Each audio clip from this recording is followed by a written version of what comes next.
Le docteur Yves Bonnier-Vigé fait le point de la santé publique de la région avec notre journaliste Marc Bert. Nous l'écoutons. Alors bonjour Yves, comment allez-vous? Et bonjour, je vais très bien, toi-même. Je vous souhaite déjà une bonne année. On ne s'est pas parlé depuis l'année passée, puis la santé pour cette année 2023. Et merci beaucoup, toi de même. Alors justement, je ne sais pas si on peut vous demander de faire des prédictions pour l'année 2023, à quoi pourrait ressembler la santé au niveau régional. Mais peut-être est-ce qu'il y aurait quelque chose à dire au niveau de ce que le Covid est dans la région? Actuellement, comme dans le reste du Québec, l'activité virale diminue tranquillement. Le fait qu'on a quand même beaucoup de gens bien vaccinés, plusieurs qui ont fait la maladie, on note qu'il y a beaucoup moins d'hospitalisations, surtout de complications dues à la COVID dans les hospitalisations. Et ça va un peu dans le même sens que ce qu'on n'a pas encore vu, là, le rapport du Comité d'immunisation du Québec qui semble dire que les gens qui ont été bien vaccinés, qui sont en bonne santé et qui ont fait la COVID auraient une immunité qui serait beaucoup plus durable que ce qu'on le croyait. D'accord. On va voir quelles seront les décisions qui seront prises, mais il est fort probable qu'on considère un peu la COVID comme on considère l'influenza, avec une offre de vaccination pour les gens qui sont plus susceptibles de développer une complication s'ils attrapent la COVID, tout comme s'ils attrapent l'influenza. Donc, en général, c'est les gens dont le système immunitaire est éprouvé, diminué. Ça arrive avec l'âge, en particulier, quand on arrive à des âges plus respectables, et puis aussi quand on a des maladies chroniques ou quand on est enceinte. Alors, toutes ces personnes-là auront probablement une offre de vaccination, alors que les autres, on leur demandera de tout simplement à garder leurs bonnes habitudes de prévention habituelles.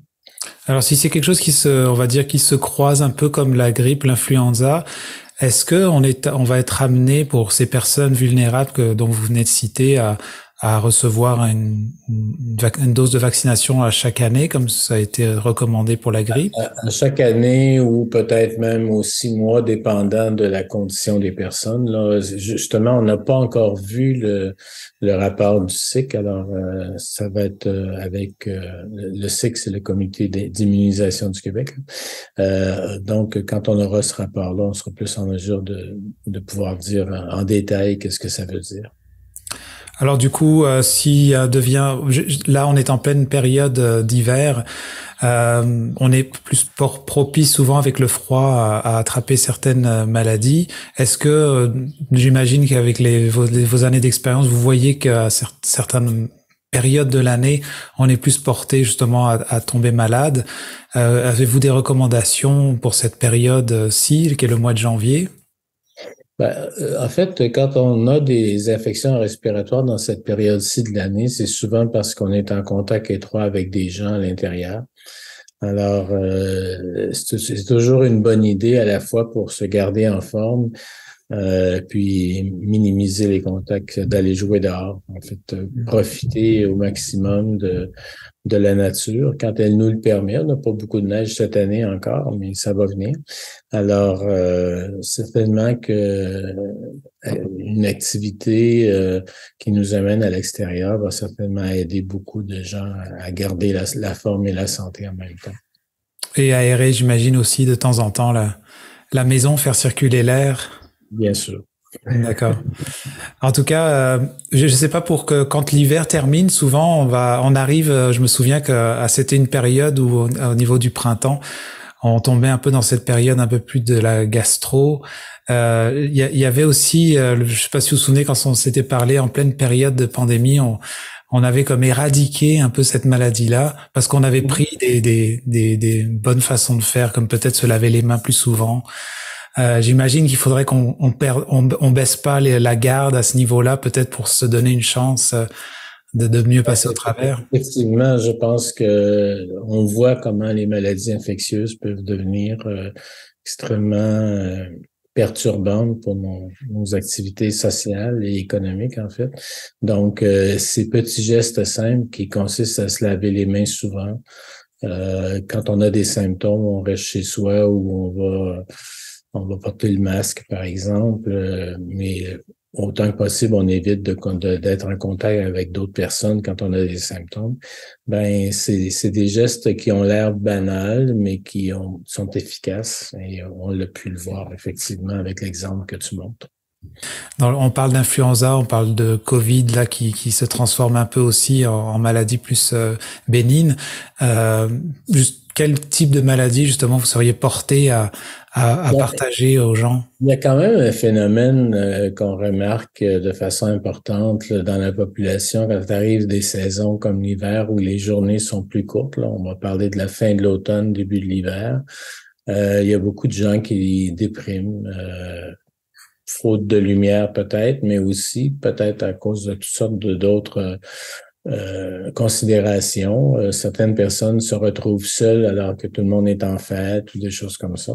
Donc, il y a et la santé mentale de notre population a été clairement très éprouvée par les mesures de confinement qu'on a dû avoir pendant la COVID. Alors, actuellement, c'est certainement un élément important dont on doit tenir compte et qu'on devra tenir compte en 2023, que tout le monde retrouve le plaisir et le goût de vivre avec enthousiasme et puis de se lancer dans de nouveaux projets. D'accord. Ça m'amène peut-être avec cette question justement concernant la maladie plus mentale, les dépressions. Je sais on peut quand même s'appuyer, s'aider, déjà peut-être en parlant avec son médecin, c'est sûr, mais avec des suppléments de vitamine D, des moments où on en manque, peut-être certaines périodes de l'année, de la vitamine C. J'imagine qu'on peut se supporter. Je dirais qu'il faut surtout oser en parler à son entourage.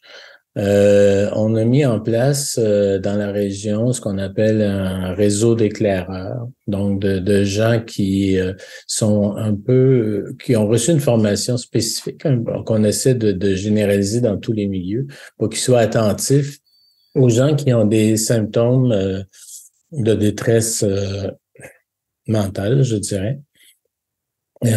Pour qu'ils puissent avoir recours aux bonnes ressources assez rapidement. Alors donc, quand vient le temps de la santé mentale, c'est important d'avoir des ressources relationnelles, je dirais, d'avoir des gens avec qui on peut parler, avec qui on peut s'ouvrir. Et parfois, c'est justement le fait que ça n'existe pas, ces ressources-là, c'est là que les choses peuvent s'aggraver. D'accord. Alors, réciproquement, les gens qui sont en pleine forme puis qui voient quelqu'un qui file pas, ne pas hésiter à lui parler. D'accord. Et c'est un organisme, c'est un numéro auquel on peut avoir accès, j'imagine, pour parler avec ces éclaireurs-là? Les éclaireurs sont dans tous les milieux, dans les milieux scolaires, les milieux de travail. Donc, normalement, ces gens-là vont s'identifier auprès de leurs collègues. Alors, on les retrouve comme ça. Si la situation s'aggrave, il y a toujours le 811 avec qui on peut communiquer. Ça nous permettra d'avoir une référence aussi.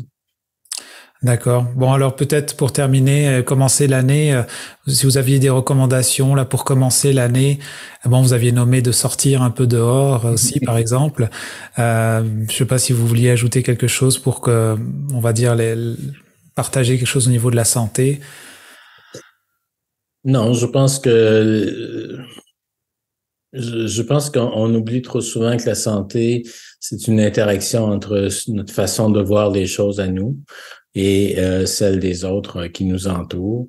C'est dans les petites choses, comme on a parlé tout à l'heure pour les maladies infectieuses, ça a l'air banal de se laver les mains souvent, mais bien manger, éviter les abus de substances qui nous font déraper un peu au niveau de la tête. Bref, c'est un ensemble de bonnes habitudes qu'on comprend et de bonnes relations qu'on entretient avec notre voisinage. C'est vrai. Ça va souvent de rappeler que c'est pas uniquement physique avec des virus, mais ça peut être aussi au niveau social. Ouais. Merci beaucoup pour votre temps, Yves. Je vous souhaite à nouveau une bonne année, puis à bientôt. Merci. Bonne journée. Vous écoutez votre reflet d'ici. Revoyez tous nos reportages sur notre site Internet. Le restaurant Côte d'Or de Grande-Rivière, là où le plaisir de bien manger rencontre la qualité d'un service courtois. Le restaurant Côte d'Or de Grande-Rivière vous propose ses classiques qui ont su faire sa réputation au fil des ans. De son fameux poulet en passant par sa poutine légendaire et sa pizza gourmande, font du restaurant Le Côte d'Or un incontournable en Gaspésie. Nous offrons la livraison sur tout le territoire. Consultez notre page Facebook pour les heures d'ouverture.